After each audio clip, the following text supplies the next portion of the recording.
To 6 week के अंदर कहीं ना कहीं कोई रास्ता निकलेगा इसका, पर जब आप कह स्टेबिलिटी रहे नहीं आएगी इससे। अब ये बात क्लियर है कि यहाँ स्टेबिलिटी नहीं आ सकती। नहीं, आप ये कह रहे हैं रास्ता निकलेगा, जैसा कि मैंने शुरू में कहा कि अमेरिकी अखबारों में WSJ, वॉल स्ट्रीट जर्नल और अखबारों में छप रहा है कि उनके एडवाइजर्स चाह रहे हैं कि कोई एग्जिट रूट देखें और रास्ता निकालें। ट्रंप जो ये बार बार बयान दे रहे हैं कि हमने लड़ाई जीत ली है, हमने उनको खत्म कर दिया, उनकी नेवी को, एयर फोर्स को और सबको खत्म कर दिया, उनकी लीडरशिप खत्म हो गई, तो क्या ये भी एग्जिट रूट का रास्ता है कि हमने तो बहुत कमजोर कर दिया, अब हम चलते हैं, समेटते हैं? लेकिन ईरान तो कह रहा है कि नहीं, हम आखिर तक हम लड़ेंगे। फिर वो रास्ता क्या होगा, कैसे निकलेगा?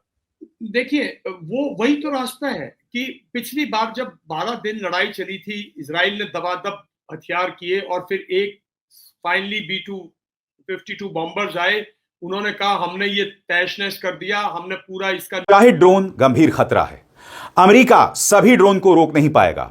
बड़े हमलों में कुछ हमले सफल होंगे। एक सेनेटर ने कहा था कि उन्हें बताया गया और अमेरिकी सैनिक मर सकते हैं क्योंकि इस तरह के ड्रोन के खिलाफ पर्याप्त सुरक्षा नहीं है।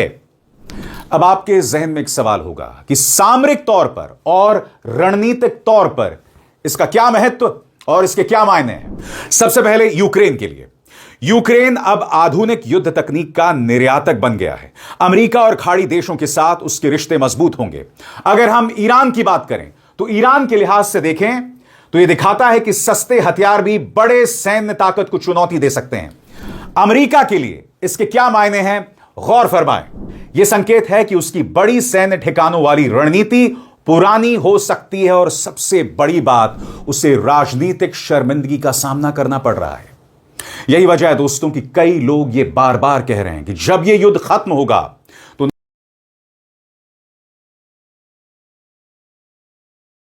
मिसाइल लॉन्च करने की उसकी क्षमता ध्वस्त होने वाली है। अब अमेरिका को दक्षिण कोरिया, हिंद महासागर से अपने हथियारों को मध्य पूर्व के देशों में लाना पड़ रहा है, जिन्हें हम पश्चिम एशिया या खाड़ी के देश कहते हैं। वॉशिंगटन पोस्ट ने लिखा कि पेंटागन प्रशांत महासागर, हिंद महासागर में अपनी पेट्रियट मिसाइल की स्टॉक पाइल का इस्तेमाल करना चाहता है, लेकिन मुश्किल है, उसे यह भी डर है कि ईरान अपने हमले ना बढ़ा दें। हर विश्लेषण में ईरान का डर बड़ा दिखता है। क्या अमेरिका को बिल्कुल अंदाजा नहीं था कि ईरान उसे इतनी बड़ी चुनौती दे देगा? इस बारे में ट्रंप का बयान गौर करने वाला है। युद्ध के समय एक खबर आई कि अमेरिका के उपराष्ट्रपति JD वांस युद्ध के विरोधी हैं। ट्रंप ने भी अब मान लिया कि JD वांस की राय अलग थी, लेकिन उन्होंने जैरेड कुशनर और स्टीव विटकॉफ की राय को ज्यादा तवज्जो दी या पीछे हटने को लेकर इशारा तक भी नहीं। अब जब ईरान मेज पर नहीं आना चाहता तो ट्रंप का एक और बयान है, 20 गुना अधिक हमला होगा ईरान पर।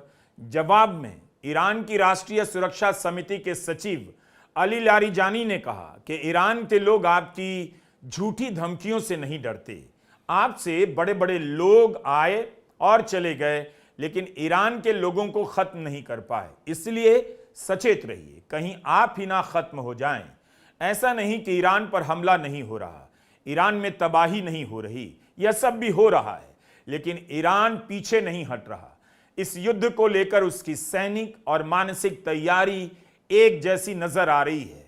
ईरान के विदेश मंत्री ने कहा था, हम 20 साल से इस युद्ध के लिए तैयारी कर रहे हैं और 10 साल तक लड़ेंगे। सेना के हर पद पर, प्रशासन के हर पद पर 4 उत्तराधिकारी जो वॉरहेड कैरी करती हैं, ये मिसाइल जो हैं, ये जब लगेंगी तो इनका जो डिस्ट्रक्टिव रेडियस है ये दुगना है जो अभी तक मिसाइल आ रही थी उनसे। यानी अगर पहले जो मिसाइल आ रही थी वो 3 किलोमीटर के रेडियस में नुकसान कर रही थी, तो ये अब 9 किलोमीटर के रेडियस में नुकसान करेंगे। Example oh my God 9 kilometre के रेडियस में, परिधि में इनका इफेक्ट रहेगा। मैं एक बड़ा इंपॉर्टेंट सवाल है क्योंकि समय भी हो रहा है। मैं ये जानना चाह रहा था कि क्या नेतन्याहू को और ट्रंप को लग रहा था कि ईरान को हम 2-3 दिन में शिकस्त दे देंगे, टॉप लीडरशिप खत्म कर देंगे, फिर सरकार का तख्ता पलट देंगे और अपनी मनपसंद कोई सरकार वहाँ पर बैठा देंगे और उसके बाद ईरान हमारे कब्जे में होगा, गल्फ हमारे कब्जे में, सारे सुल्तान बादशाह हमारी जेब में है और ईरान भी हमारी जेब में होगा। ये लगातार युद्ध चल रहा है दोस्तों, और ये लड़ाई है रुकने का नाम नहीं ले रही। ठीक है, इस लड़ाई में ईरान को भी पता है कि वो जीत नहीं सकता। ठीक है, इसलिए वह जो अमेरिका के सैन्य अड्डे थे, जो देशों में थे, अमेरिका में थे, आपके अमेरिका के जो सैन्य अड्डे थे कतर में, बहरीन में, सऊदी अरब में, वहाँ पर अटैक कर रहा है। ठीक है, यानी वो अमेरिका के इकोनॉमिक जोन को अटैक कर रहा है, ताकि अमेरिका का जो इकोनॉमी है उस पर असर पड़े। ठीक है, और अब जो मिसाइलें हैं इसराइल पे ज़्यादा गिर रहे हैं दोस्तों, तो बहुत सी इजरायली शहरों पे टारगेट भी किया है, और अभी टैंकर भी उन्होंने जला दिया है अमेरिका का। तो अमेरिका को बहुत इसमें नुकसान हो रहा है। ठीक है, और ईरान दिमाग से खेल रहा है, उसने पेंटिंग बनाई। ठीक है, और वो पेंटिंग आपको पता होगा दोस्तों कि किस तरह की उन्होंने 800 करोड़ की मिसाइलें मार दी। ठीक है, और किसकी, वो 800 की पेंटिंग के लिए 800 करोड़ की मिसाइलें यूज़ हो रही है। ठीक है, तो कहीं ना कहीं दिमाग से ये लड़ाई लड़ रहा है ईरान, और ईरान पीछे हटने का नाम नहीं ले रहा दोस्तों। अब देखते हैं इस लड़ाई में कौन क्या जीतता है दोस्तों। फिलहाल तो ईरान भारी पड़ रहा है अमेरिका को, और ट्रम्प तिल मिला रहा है दोस्तों। ठीक है, ट्रम्प ये कह रहा है कि हम ईरान को इतना बर्बाद कर देंगे कि उसे रीबिल्ड होने में 1000 साल लग जाएंगे। ठीक है, मतलब अमेरिका, और ट्रम्प ये भी कह रहा है कि ईरान थोड़ा टफ है, वो क्या है कि वो हमें टक्कर दे रहा है।